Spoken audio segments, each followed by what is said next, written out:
Please subscribe our channel Swag Billa. Movie start होती है तो हम देखते हैं कि एक औरत के घर एक बहुत ही प्यारा बेबी पैदा होता है। वो उसका नाम हरक्यूलिस रखती है। उस वक्त के लोग एक राजा को पूजा करते थे जिसे वो अपना गॉड भी कहते थे और उसका नाम था ज़्यूस। और ये बेबी हमें ज़्यूस का ही दिखाया गया है। दूसरी तरफ हम ये देखते हैं कि ज़्यूस की वाइफ यानी रानी को जब पता चलता है कि ये बच्चा ज़्यूस का है और वो भी किसी इंसान से, अब यहाँ हरक्यूलिस कुछ बड़ा हो चुका था लेकिन वो उसे मारना चाहती थी और इसीलिए वो दो सांपों को उसे मारने के लिए भेज दिया। लेकिन क्योंकि हरक्यूलिस ज़्यूस का बेटा था तो उसी की तरह पावरफुल था, तो वो उन दोनों सांपों को अपने पास आने से पहले ही मार गिराता है। अब हम देखते हैं कि हरक्यूलिस काफी बड़ा हो चुका है। वहाँ के राजा उसे कुछ टास्क देती है। हरक्यूलिस इन टास्क से डरने वाला तो ना था, तो वो एक एक करके इनका मुकाबला करने लगता है और टास्क पूरे करने लगता है। सबसे पहले तो एक अजीब सी क्रिएचर से लड़ता है और जीत जाता है। उसके बाद भी कई जानवरों से लड़ता है और उन्हें हरा देता है।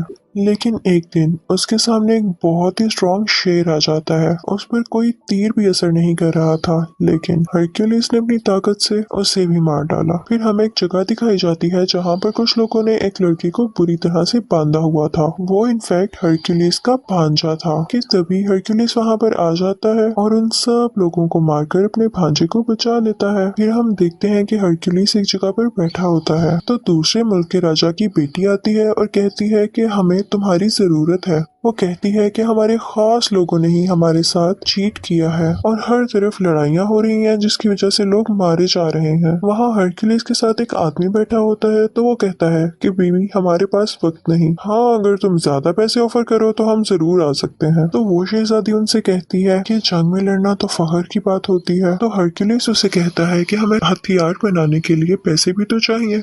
तो वो शहजादी कहती है कि मेरे पापा यानी राजा बहुत अमीर है, तो वो तुम्हें बहुत सारा सोना दे सकते हैं। तो हरक्यूलिस मान जाता है और उसके साथ उसके मुल्क आ जाता है। वहाँ पर एक बहुत बड़ा स्टैचू लगा होता है जो कि ज़्यूस की वाइफ का था। तो शहजादी हरक्यूलिस को बताती है कि ये 5 साल में बना। यहाँ पर कोई भी नहीं यकीन कर रहा था कि यह वाकई ज़्यूस का बेटा है, लेकिन उस शहजादी के बेटे के लिए हरक्यूलिस तो कोई हीरो जैसा था। राजा उसे बताता है कि मेरे खास बंदे ने हमसे बगावत यानी चीट किया है और उसके बाद से पूरे मुल्क में लड़ाइयाँ चल रही हैं, इसलिए हमें तुम्हारी मदद की जरूरत है ताकि हम सब कुछ दोबारा ठीक कर सकें। वो उसे ये भी बताता है कि वो एक नॉर्मल इंसान नहीं है बल्कि वो एक जादूगर है और उसे गॉड के अलावा कोई नहीं मार सकता।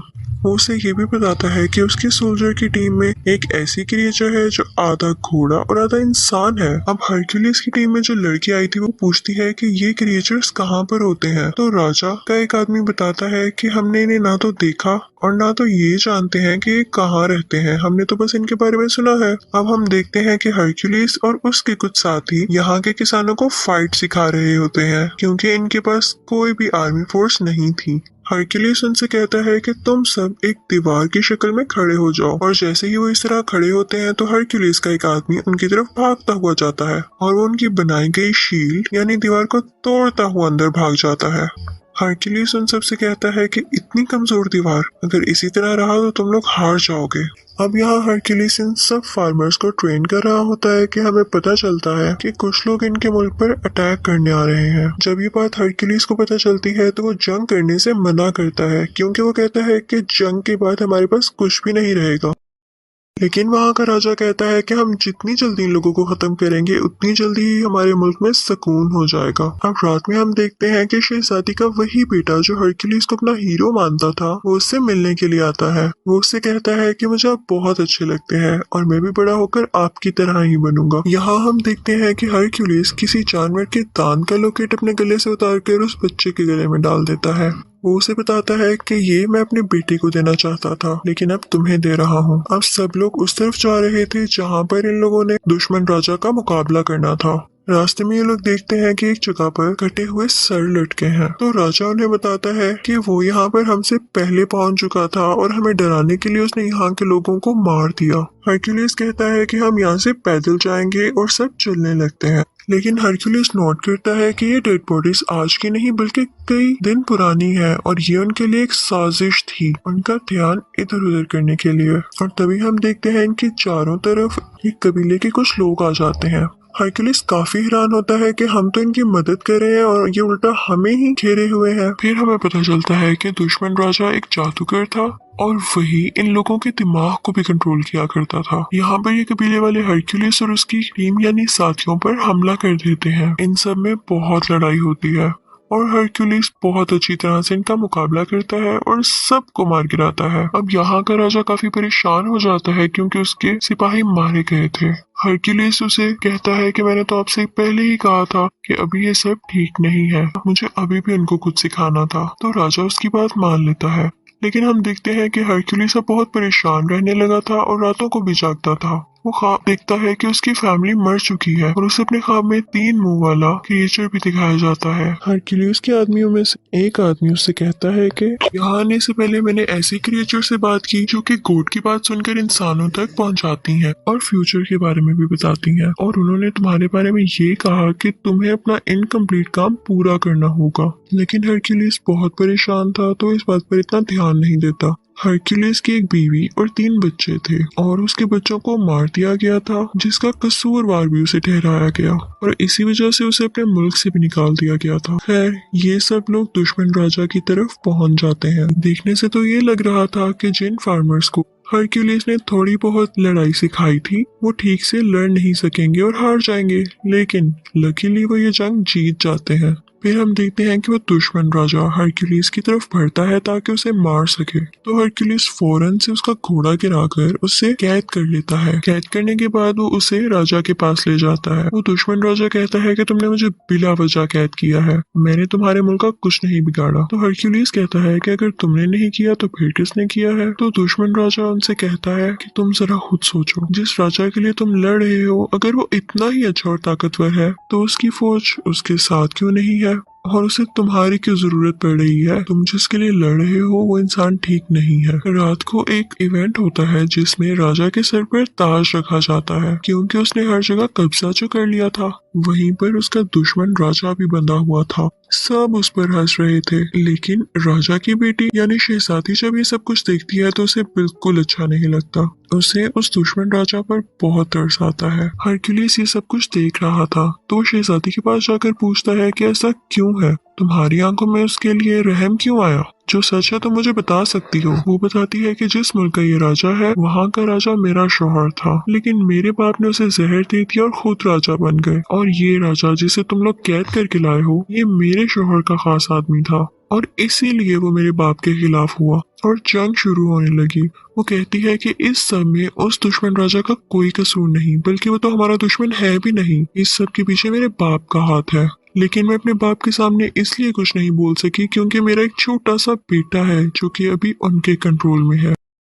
और वो उससे कहती है कि मेरे बेटे को यहाँ से ले जाओ और उसे अपनी तरह की ट्रेनिंग दो। यहाँ राजा का खास आदमी आता है और हरक्यूलिस से कहता है कि आपको राजा ने याद किया है। अब हरक्यूलिस राजा के पास जाता है तो राजा उससे कहता है कि मैं बहुत खुश हूँ कि तुमने आम इंसानों और किसानों को अपनी जंग के तरीके सिखाकर उन्हें जितवा दिया, और देखो आज मैं राजा हूँ। अब आगे से वो लोग दूसरे लोगों को लड़ाई के तरीके सिखाएंगे और आहिस्ता आहिस्ता मैं पूरी दुनिया पर कब्जा कर लूंगा, और ये सब तुम्हारी वजह से हुआ है, तो क्या तुम मेरे खास आदमी बनोगे। हरक्यूलिस सुनकर मना कर देता है तो राजा कहता है कि ठीक है, जैसे तुम्हारी मर्जी, ठीक है मैं तुम्हें सोना देता हूँ और उसके बाद तुम यहाँ से चले जाना, और मैं राजा बन चुका हूँ तो मुझे तुम जैसे लोगों की अब क्या जरूरत है। अब हरक्यूलिस और उसके साथी वहाँ से अपना सोना लेकर चल पड़ते हैं कि तभी वो देखता है कि उसके आसपास गांव के लोग खड़े हैं। वो लोग काफी उदास दिख रहे थे। दरअसल वो नहीं चाहते थे कि हरक्यूलिस जाए क्योंकि हरक्यूलिस ने उन्हें रहने के तरीके जो सिखाए थे।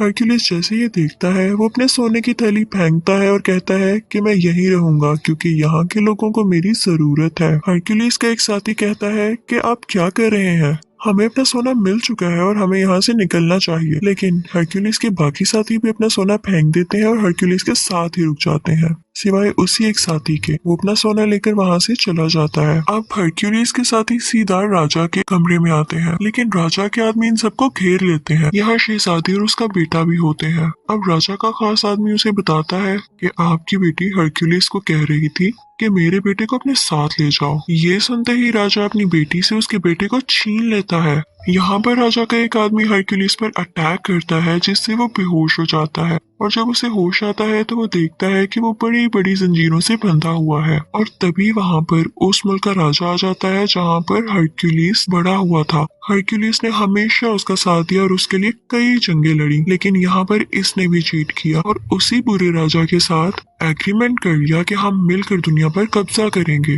वो अपने साथ 3 भेड़िए भी लाया था और उनकी आवाज बिल्कुल वैसी थी जैसी हरक्यूलिस को ख्वाब में आया करती थी। वो सोचता है कि जब मेरी बीवी और बच्चों की डेथ हुई तब भी सेम ऐसी आवाजें मुझे आती थी, तो इसका मतलब इसके पीछे भी इन्हीं का हाथ था। हरक्यूलिस उनसे पूछता है कि आखिर तुम्हारा ऐसा करने के पीछे वजह क्या थी। तो उस मुल्क का राजा जहाँ हरक्यूलिस बड़ा हुआ था वो हरक्यूलिस से कहता है कि मुल्क के राजा हम थे, लेकिन तुम्हारे कारनामों और बहादुरी की वजह से सब लोग तुम्हारा नाम क्यों लेते थे। हमारे पास इसके अलावा और कोई ऑप्शन ही नहीं थी और हम तुम्हें भी नहीं मार सकते थे, और हमने इल्जाम भी तुम पर इसीलिए लगाया ताकि उस मुल्क के लोग तुमसे नफरत करने लग जाए और सिर्फ हमारा नाम लें। ये सुनकर हरक्यूलिस को बहुत गुस्सा आता है, लेकिन जंजीरों से बंधा होने की वजह से वो नहीं हिल पाता।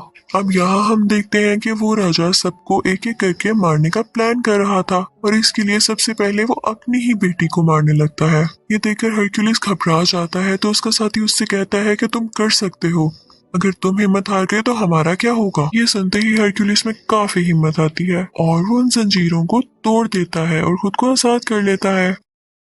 वो फौरन भागकर उस शहजादी के पास जाता है और उसे बचा लेता है। अब वो 3 भेड़िए हरक्यूलिस की तरफ आते हैं और उस पर अटैक कर देते हैं, लेकिन हैरानी की बात यह है कि वो उन तीनों को मार देता है। वो अपने साथियों को और उस बेचारे राजा को, जिसको ये लोग दुश्मन समझ रहे थे, आजाद कर देता है। अब वो दोनों बुरे राजा यहाँ से भाग गए थे, लेकिन हरक्यूलिस किसी तरह से उस राजा को पकड़ लेता है जिसके मुल्क में वो बड़ा हुआ। वो उसे उसी के खंजर से मार देता है, बिल्कुल उसी तरह जैसे उसने इसकी फैमिली को मारा था। इसके बाद वो अपने साथियों को लेकर महल चला जाता है। वो देखता है कि राजा बहुत ज्यादा फौज के साथ खड़ा है और एक आदमी ने शहजादी के बेटे के गले पर खंजर रखा हुआ है। राजा हुक्म देता है कि इस बच्चे को मार दिया जाए, लेकिन तभी वो आदमी वहाँ पर आता है जो हरक्यूलिस का साथी था और सोना लेकर वहाँ से चला गया था। वो फौरन से तीर से उस आदमी को मार देता है जो कि उस बच्चे को मारने वाला था। वो सब उस छोटे बच्चे को बचा लेते हैं, लेकिन अब उस दुश्मन राजा की पूरी फौज इन पर अटैक करने लगती है।